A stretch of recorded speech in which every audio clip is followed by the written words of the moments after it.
안녕하세요. 행복씨앗입니다. 오랜만에 동영상 강의를 통해서 인사를 드립니다. 그동안 동영상 강의를 오랫동안 쉬었죠.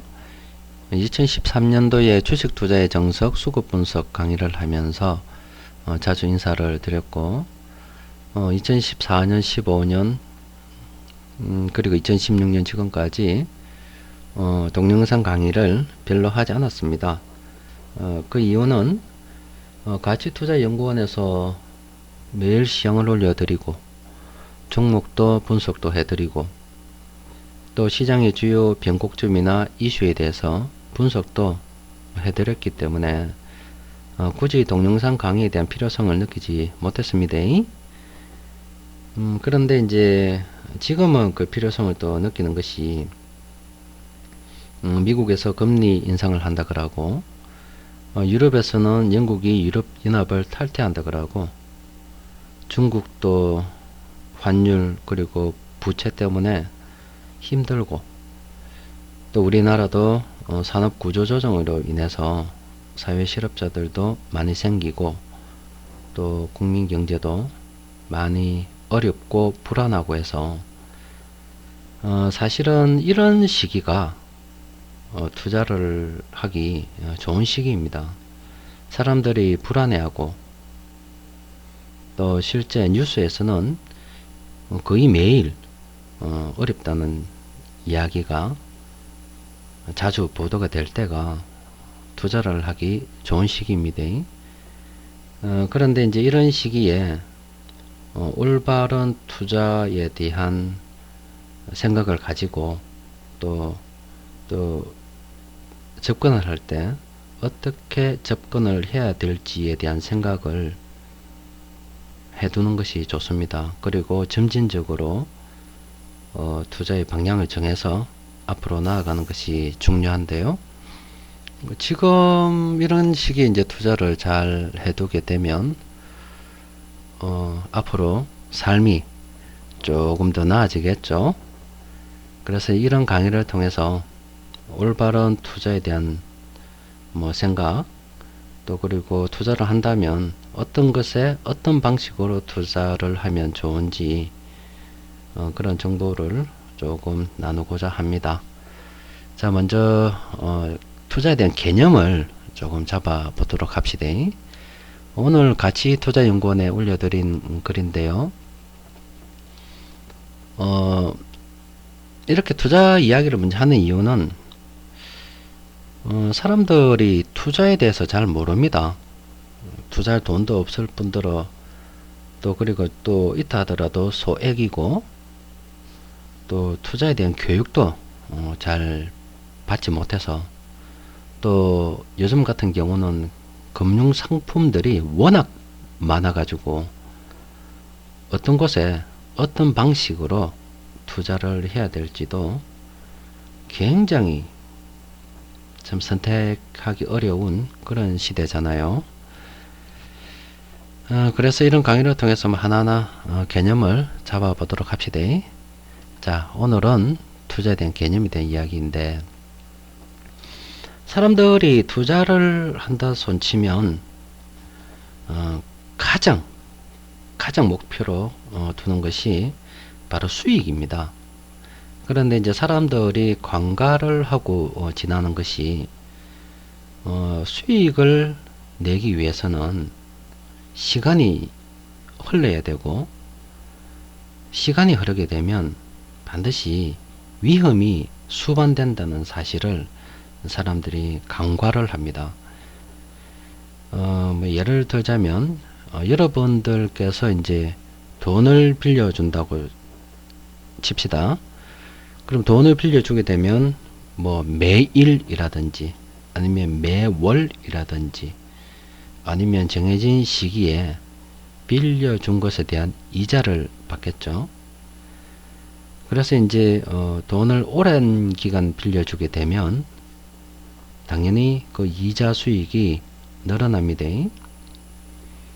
그런데 이제 돈을 빌려간 사람이 오랜 기간 동안 꼬박꼬박 이자를 잘 주면 괜찮은데 빌려간 사람이 어려워져서 이자를 안 줄 수도 있고 또 돈을 떼먹을 수도 있잖아요. 그렇게 되면 뭐 이자도 얼마 못 받고 원금까지 날릴 수도 있는 위험이 있겠죠.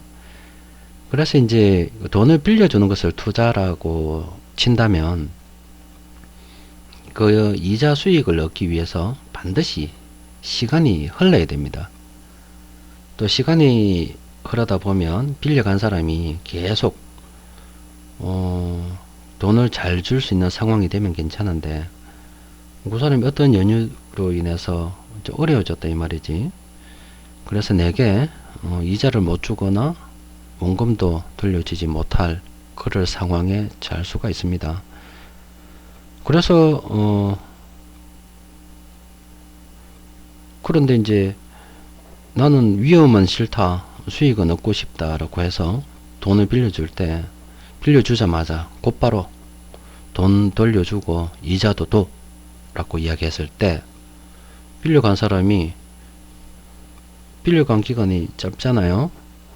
그러면 뭐 하루 만에 달라 그러면 하루의 이자만 받겠죠. 그리고 그 대신 빌려간 돈 원금을 회수할 가능성은 크겠죠.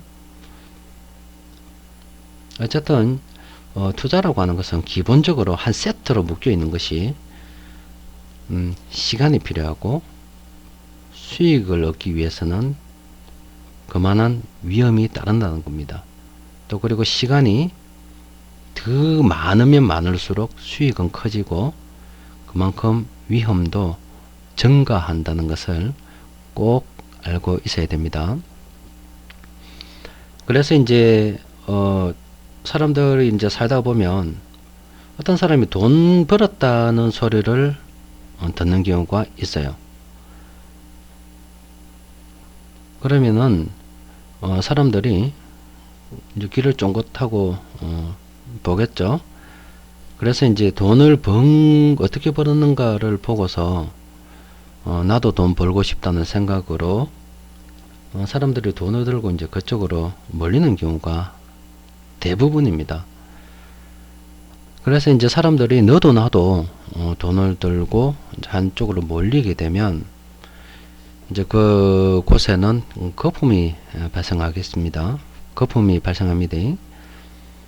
그래서 이제 거품이 발생할 때는 먼저 투자를 한 사람은 뒤에 돈을 들고 들어오는 사람들 때문에 돈을 벌 가능성이 큽니다. 그런데 나중에 늦게 이제 돈 들고 간 사람은 거품의 꼭대기에서 비싸게 물건을 사는 경우가 있겠죠. 그래서 이제 투자를 할 때는 투자, 시간, 수익, 위험 이것도 중요하고 언제 투자를 할 것인가 하는 투자에 대한 시기도 굉장히 중요합니다.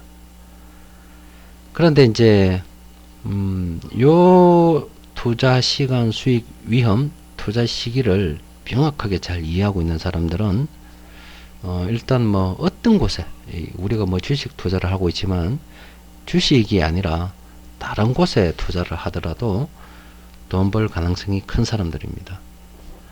보통 우리 뭐 주식 시장에도 그런 이야기 하잖아요. 남의 말을 듣고 따라간 사람들은 다 꼭지에서 물립니다. 자, 이제 투자 시기에 대한 이야기를 다시 조금 더 생각을 해보면, 일단 투자라고 하는 것은 싸게 사서 비싸게 팔 때 그 수익 날 가능성이 크겠죠.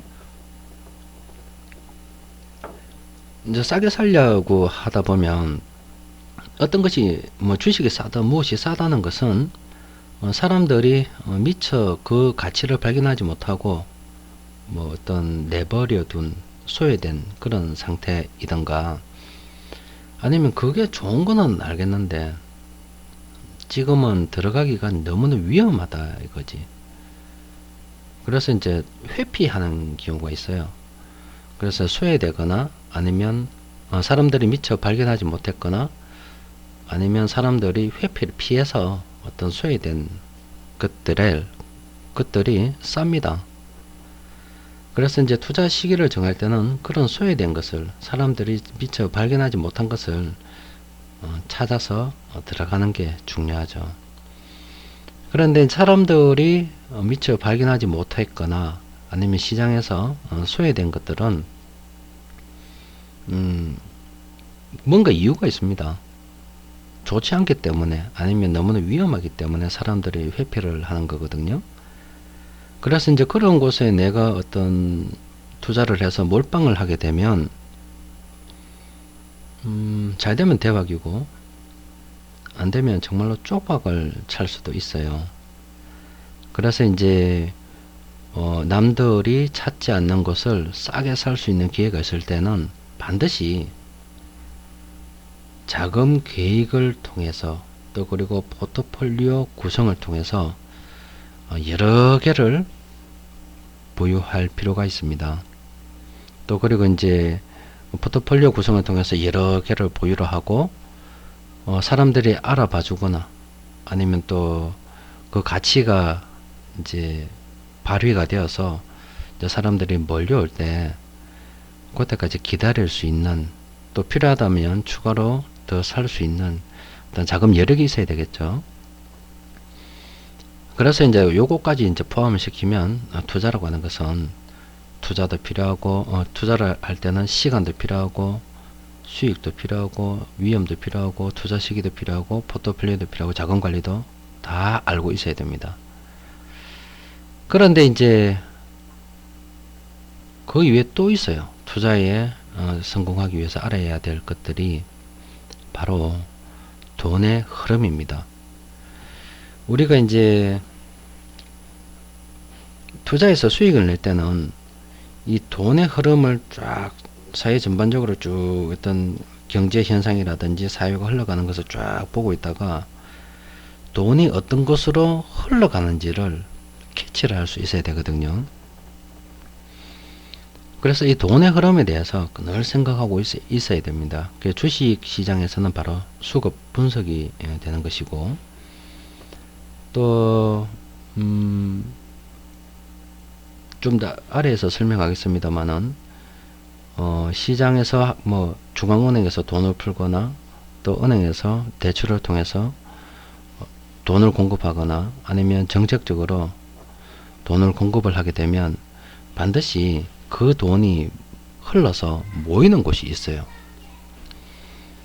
그래서 그런 것을 발견하고 또 투자 시기를 결정해서 들어갈 수 있는 그런 안목이 있어야 됩니다.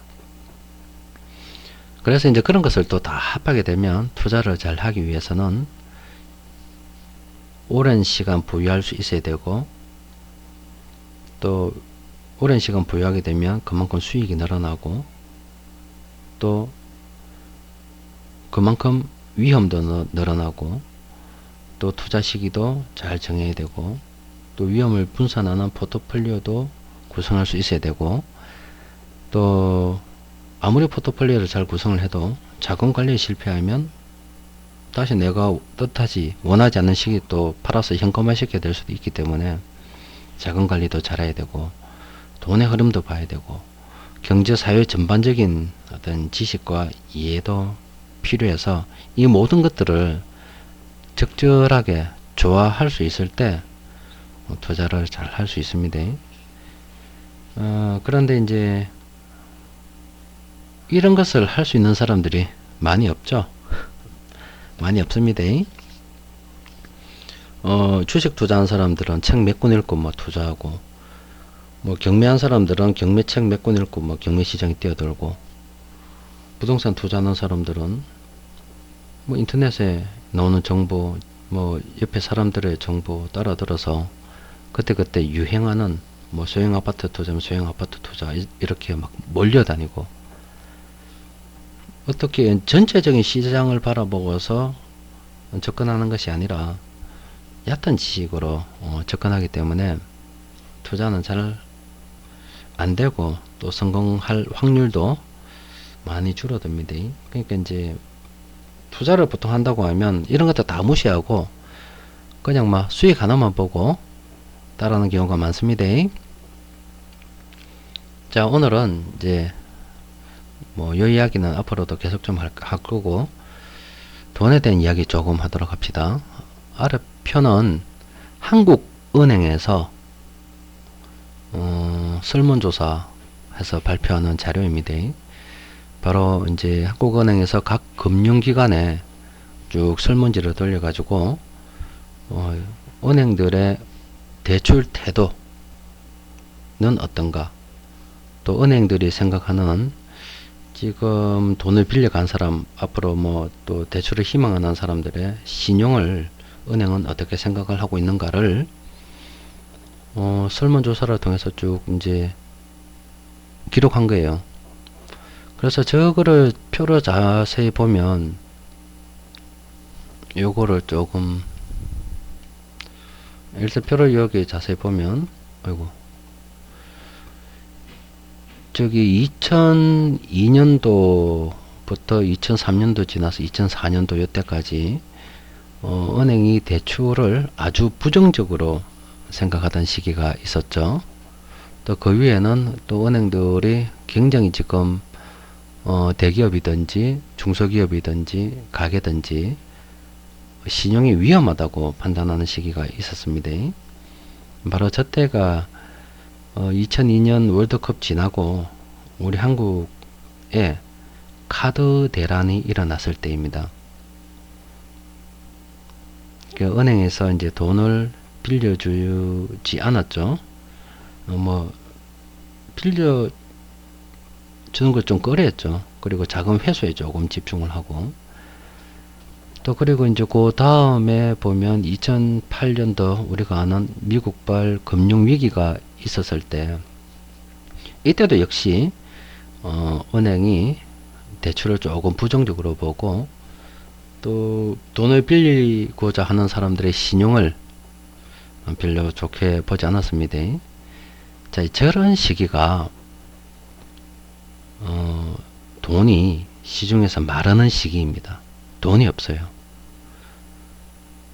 바로 은행이 대출을 꺼려 할 때, 저때가 투자하는 사람들한테는 투자의 기회가 있는 겁니다. 왜냐하면 투자를 하려고 해도 돈이 없잖아요. 거품이 생기려고 해도 돈이 없잖아요. 은행에서 자꾸 또 저때는 또 우리가 저기 정부에서 한국은행에서 아무리 돈을 공급을 해도 우리 한국은 통화성수가 보통 한 20배 정도 되거든요. 그러니까 이제 한국은행에서 100만원을 찍어내면 시중은행에서 신용을 통해서 아니면 이런 대출을 통해서 돈을 만들어내는 게 20배 정도, 한 2천만원 정도 만들어내게 되는데, 저때는 저런 시기는 아무리 한국은행에서 돈을 찍어내도 은행에서 돈을 만들지 않아요. 자꾸 회수를 해서 쌓아둡니다. 빌려줄 데가 없으니까 자꾸 쌓아둡니다. 그러면 시중에 돈이 마르게 돼요. 그럼 돈이 없으면 자산 가격은 떨어집니다. 주식시장도 하락합니다. 저럴 때 주식을 사야 되고 부동산을 사야 되고, 요즘 뭐 대체 투자라고 하는데, 뭐 할 수 있다면 자기가 잘 아는 분야에서 투자를 계획을 해야 됩니다. 그런데 이제 문제는 돈이 없다는 거죠. 그래서 이제 항상 이제 카페에서도 이야기하는 것이, 투자의 기회는 돈을 들고 있으면 언제든지 있습니다. 그래서 몰빵하지 말라고 이야기를 하는데, 지금 이 강의를 하는 것도 투자에 대해서 조금 이해를 해보고, 또 저런 시기가 바로 투자의 시기이기 때문에 평상시에 현금을 좀 들고 있다가 저런 시기에 쓰라는 겁니다. 아무 때나 돈 쓰지 말고. 사람들은 현금을 들고 있는 것을 굉장히 두려워하거든요. 남들 돈 버는데 나는 못 버는 것 같으니까. 그런데 투자를 좀 하고 돈을 벌어 보려고 하면 현금 들고 있는 것을 굉장히 자랑스럽게 생각하고 항상 당연스럽게 생각을 해야 됩니다. 워런 버핏 뭐 돈 버는 거 보잖아요. 그 사람이 현금을 들고 있기 때문에 저렇게 어려울 때 돈 빌려주고 또 평상시보다 더 많은 요구를 해서 돈을 벌 수 있는 겁니다. 자, 그런데 이제 우리 최근에 한번 보세요. 저기 이제 대출 태도 지수에서 녹색으로 표시된 부분, 저 부분이 바로 대기업은 2011년도부터 은행들이 생각할 때 신용이 별로 안 좋다는 생각이 계속 증가를 했고, 또 실제 2013년도쯤에서는 대기업 대출을 굉장히 부정적으로 보수적으로 했습니다. 그리고 이제 2015년도 중반기부터는, 그러니까 2분기부터는 중소기업 그리고 가계 대출도 은행이 부정적으로 생각하기 시작했습니다. 그러니까 지금 이 시기는 한국은행에서 아무리 돈을 풀어도 시중에 돈이 돌기 어렵다는 겁니다. 또 그리고 대기업의 입장에서는 은행에서 대출을, 저기 보세요. 대출 태도 지수에서 보면, 아래쪽에 그림에서 보면 대출을 부정적으로 생각하니까 잘 안 해주겠죠. 그러니까 대기업은 회사에 돈을 쌓아두고 돈을 풀지 않는 겁니다. 왜냐하면 그 유보금을 다 쓰게 되면 은행에서 돈 안 빌려줄 거는 뻔하니까 회사에 돈 들어주면 망합니다. 그래서 대기업은 정부에서 뭐라 해도 돈 풀기 어렵습니다. 그래서 이제 지금 이 강의를 하는 이유를 저 표를 보면 알 수 있을 거예요. 바로 저렇게 시중에 돈이 말라가는 시기가 투자에 좋은 기회입니다. 그래서 지금 또 이런 또 강의를 또 하는 이유가, 투자에 좋은 기회라고 하면 뭐 내일 당장 뭐 주식 사서 몰빵하는 분이 계실까봐 앞에서 쭉 이야기했잖아요. 투자 시간, 수익, 위험, 투자 시기, 포트폴리오, 자금 관리, 돈의 흐름, 경제 및 사회 전반에 대한 이해, 이런 것들에 대한 어떤 전체적으로 보고 접근하는 시각이 필요하다고. 그래서 일단 지금부터 뭐 간단하게 이야기하면 현금 들고 있다가 조금씩 시간을 두고서 적금 넣듯이 조금씩 투자 비중을 확대해 가는 게 필요하다는 겁니다.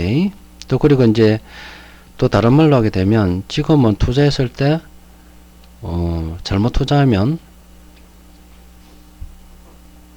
투자한 돈 전부도 잃을 수 있는 시기입니다. 그래서 포트폴리오 구성도 조금 필요한 그런 시기입니다. 어쨌든 지금 투자하기 좋은 시기입니다. 그럼 이제 어떤 것을 투자를 해야 될 건지 한번 살펴보도록 합시다. 그래서 이 표는 파워 엑스레이의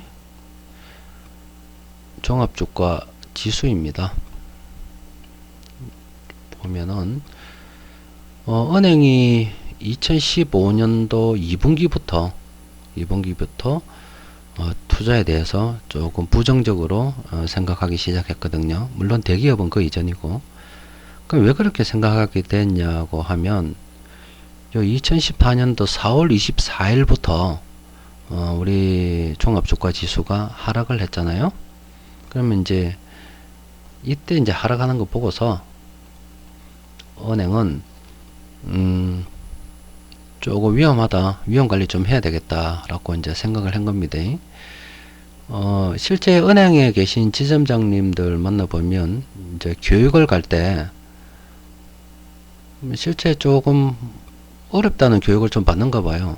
그래서 대출을 좀 보수적으로 해야겠다는 생각을 하고 오시는 것 같은데, 뭐 우리는 굳이 그렇게 은행 지점장님들을 아니면 은행에 계신 분들하고 만나지 않아도 앞서 이야기한 것처럼 뭐 한국은행에 대한 어떤 자료 조사한 것을 보거나 주식시장을 보거나 이렇게 하다 보면 얼마든지 투자에 대한 어떤 정보를 얻을 수 있습니다.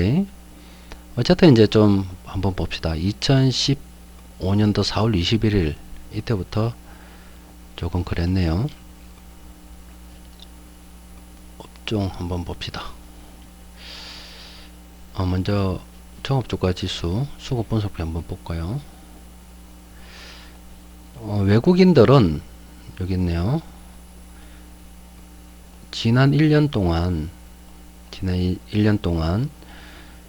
약 9조 8천억, 9조 9천억, 뭐 거의 한 10조 정도를 팔았습니다. 한국 시장에 있는 주식을. 그런데 이제 최근 1분기 돼 가지고 약 4조 9천억, 5천억 정도를 매수를 했거든요. 그래서 외국인들이 과연 우리 한국 시장을 어떻게 보고 어떤 종목을 매수를 했는지를 조금 살펴보도록 합시다. 그러면 보면 외국인들이 지난 2, 3, 4분기 동안 많이 팔았네요. 어떤 종목 팔았는지 한번 살펴보도록 합시다.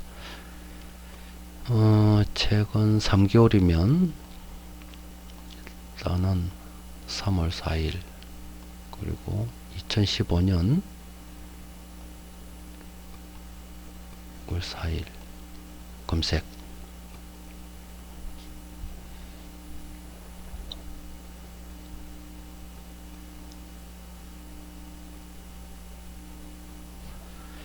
외국인들이 매매를 한 것을 한번 살펴보면, 이야, 외국인들이 다 팔았습니다. 화학업종 조금 매수하고, 대형주 팔고, 중형주 뭐 거의 다 팔았네요. 그래서 외국인들이 이 기간에 어떤 업종을 주로 팔았는지, 좀 어떤 종목을 팔았는지 조금 더 찾아봅시다. 뭐 찾아보다 보면 답 나오겠죠.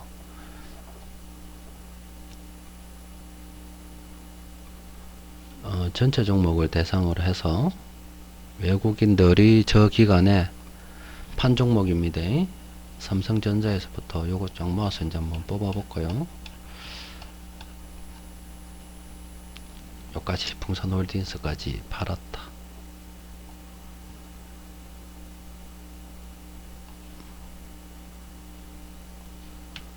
그래서 외국인들이 판 종목을 모아서 그럼 최근에 3개월 동안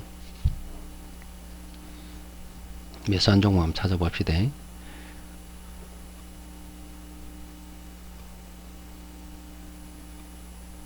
자, 제가 지금 뭐 하고 있냐면 이거 하고 있습니다. 여기 저 수급분석표 종합주가지수 수급분석표를 보면 외국인들이 2, 3, 4분기 때 이만큼 팔았어요. 그런데 1분기 때 샀다 이 말이죠. 그러면 이 외국인들이 2, 3, 4분기 때 판 종목을 다 모아서 최근 1분기 때 과연 어떤 종목 샀는지 한번 보는 거예요. 그럼 외국인이 매도했던 종목 중에서 한번 봅시다. 외국인들은 최근에 이 그냥 외국인들 포트폴리오잖아요. 포스코, 고려아연, 현대중공업 요즘 어렵다고 하는데 외국인들이 사고 있네요. LG유플러스, SK하이닉스, SK, 삼성전자, 두산중공업도 어려운데 사고 있네요. 이런 종목들을 지금 외국인들이 사고 있습니다. 요거 잘 봐야 되겠죠. 그래서 우리가 앞서 이야기한 것처럼 보세요. 다시 한번 그 표 한번 봅시다. 지금 은행들이 어려워서 대출을 안 해주잖아요. 대출을 안 해주면 현재 시장이 어렵다는 겁니다. 또 그리고 우리가 여러분들께서 뉴스에서 보면 아시겠지만 이제 우리 한국 시장은 굉장히 어렵습니다. 그런데 그 중에서 외국인들이 이런 종목, 특히 현대중공업 같은 경우도 굉장히 어렵다고 알려져 있잖아요. 이런 종목들을 사고 있다는 것은 뭔가 뭐 재미삼아 사는 건 아니지 않겠습니까? 보소콤에도 얼마 샀노? 3,734억 원을 최근 1분기에 샀고, 고려 아연은 2,600 거의 한 2,700억 원 샀고, 현대중공업도 약 뭐 1,927억 원 정도를 매수를 했는데, 이 돈이 작은 돈이 아니지 않습니까? 그래서 외국인들이 지금 매수하고 있는 이런 종목들은 우리가 한번 보고서 분석을 해볼 필요가 있죠. 또 그리고 이제 저런 종목들 중에서 조금 괜찮은 종목들이 있다면 바로 지금 어려운 시기에 우리가 저 종목들 중에서 몇 종목들을 쭉 포트폴리오를 구성을 해서 조금씩 사두게 되면 나중에 시장이 좋아졌을 때 좋은 결과를 낼 가능성이 크다는 겁니다. 그리고 한번 보자. 그러면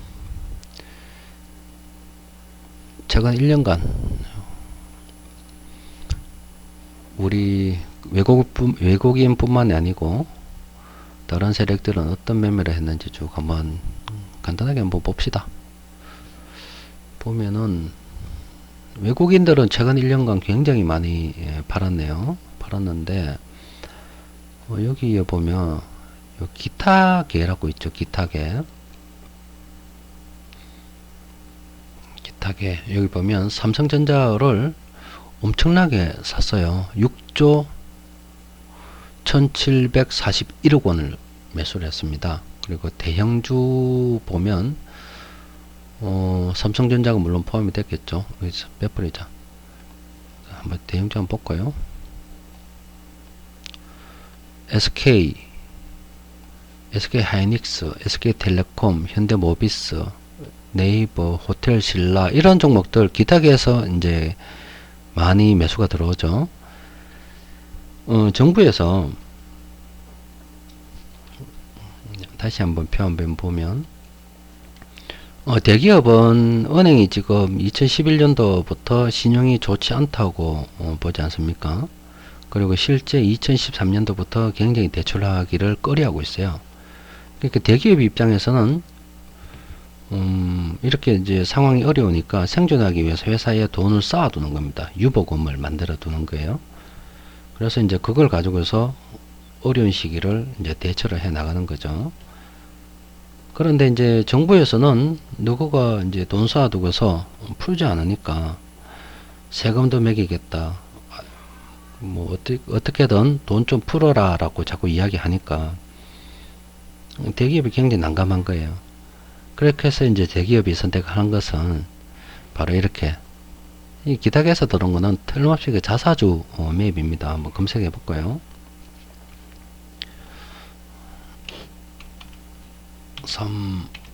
삼성전자 자사주 그죠? 삼성전자 지배력 높이기 있네. 자사주 매입 여기 있네요. 2016년도 4월 28일 날 보면 3회차 2정 규모로 또 매수하겠다네. 자사주 매입하는 겁니다. 자사주. 기타법인에서 대형주는 자사주를 많이 매입하고 있다.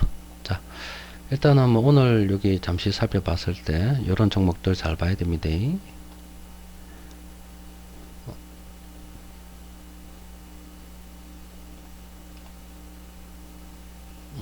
여기 최근 1분기로 해야죠.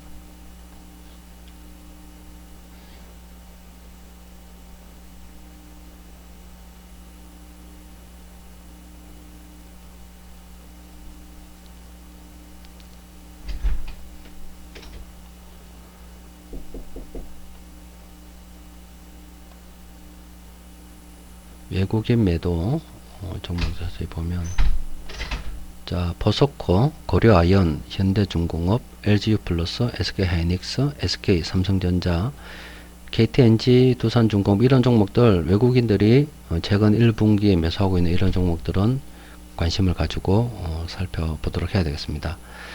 자, 끝으로 아까 전에 이제 대부분의 사람들이 투자를 잘 모른다고 이야기했지 않습니까? 한마디만 이야기하고 마칠게요. 여러분들이 아마 앞으로 사람들이 너무 투자를 몰라서 아마 정부에서도 이제 투자에 대한 교육을 할 겁니다. 그런데 투자에 대한 교육은 하되 일정 수준 이상의 투자에 대한 교육은 아마 하기 힘들 겁니다. 그 이유는 사람들이 투자에 대해서 너무나 잘 알게 되면 금융기관 이용하지 않고 직접 투자를 할 가능성이 크겠죠. 그래서 이제 사람들이 직접 투자를 하는 사람들이 많아지게 되면 여러 가지 좀 어려움이 있습니다. 첫 번째로 이제 금융산업에 종사하시는 분들은 사람들에게 금융상품을 팝니다. 펀드를 팔고 은행에서도 뭐 여러 가지 어떤 예적금 상품을 팔고 보험회사도 여러 가지 보험 상품을 팝니다. 그걸 팔아서 수수료도 받아 먹고 그렇게 해서 직원도 월급도 주고 회사도 키우고 또 그렇게 모은 돈은 큰 덩치로 만들어서 어떤 투자를 하게 되는데 그 투자가 어떤 면에서 보면 공적인 역할이라고 할 수 있겠죠. 그런데 이제 사람들이 직접 투자를 하게 되면 그런 역할을 하기 힘들 거 아닙니까? 그래서 정부에서 투자를 어떤 국민들에게 어떤 금융에 대한 교육을 시킬 때는 어느 정도 수준까지 교육을 시킬 가능성이 크냐고 하면 일단은 투자를 하기 위해서 돈을 모아라. 적금에 대한 거. 또 뭐 돈을 모아서 니만 잘 살지 말고 사람들한테 기부도 좀 해라 하는 나눔에 대한 어떤 교육. 그리고 이제 모은 돈을 투자를 할 때 펀드, 수많은 펀드 상품 중에서 어떤 펀드 상품 골라라. 수많은 보험 상품 중에서 어떤 보험 상품 골라라. 수많은 은행의 예적금 상품 중에서 어떤 상품 골라라. 이제 그런 식의 뭐 그런 수준까지 교육을 시킬 가능성이 크죠. 그 이상은 조금 어렵습니다. 그래서 여러분들이 이런 공부를 통해서 또 주식 공부를 통해서 평상시에 투자에 대한 지식을 쌓아두고 점점 늘려간다면 자녀에게 투자에 대한 어떤 교육을 조금 시켜둘 필요는 있습니다. 그래서 이제 자녀에 대한 이야기인데 여기 보면 여기 좀 보건복지부에서 2012년 기준으로 정리한 자료가 있더라고요. 자녀 대학교까지 양육비가 3억 896만원 든다고 합니다. 3억. 많이 들죠? 3억. 그런데 이제 우리가 이제 하다 보면 자녀 키우다 보면 돈이 많이 들어가잖아요.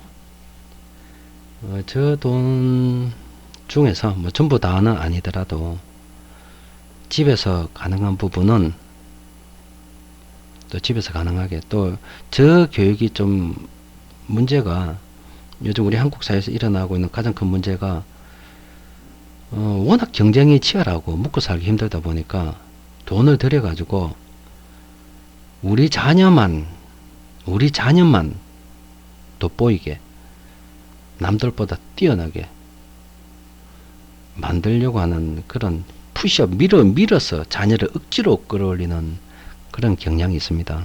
또 자녀도 다 그런 건 아닙니다만은 다른 친구들을 밟고 일어서는 것을 당연시 여기는 그런 풍토가 조금 사회적으로 좀 생기는 것도 있는데 제가 이야기하고 싶은 것은 자녀에게 저 투자하는 돈 중에서 전부 다 하면 참 좋겠지만 전부 다까지 좀 힘들 거예요. 그런데 어느 정도 부분까지를 자녀를 위해서 뭐 정려를 하던 어떤 방식을 통해서 투자를 한다면 자녀 명의로 아마 그 자녀는 뭐 그 기간이 길잖아요. 대학교까지 하면 뭐 24, 5살까지 되지 않습니까? 0세부터 하면 24, 5년간 꾸준히 투자를 해서 자산을 불려둔다면 아마 그 부모 밑에서 자란 자녀는 크게 경제적으로 어렵지 않게 시작할 가능성이 클 수도 있습니다. 그러니까 여러분들 돈이 없는 게 아니고 누구나 다, 저 평균입니다. 평균. 누구나 다 돈을 저 정도 쓴다고 하니까 그런 부분에 대해서도 조금 생각을 해볼 필요는 있다. 이런 이야기를 드리고 싶습니다. 자, 오늘은 투자에 대한 이야기를 잠시 했습니다. 앞으로 동영상 강의를 통해서 자주 보도록 합시다. 자, 행복한 주말 보내십시오.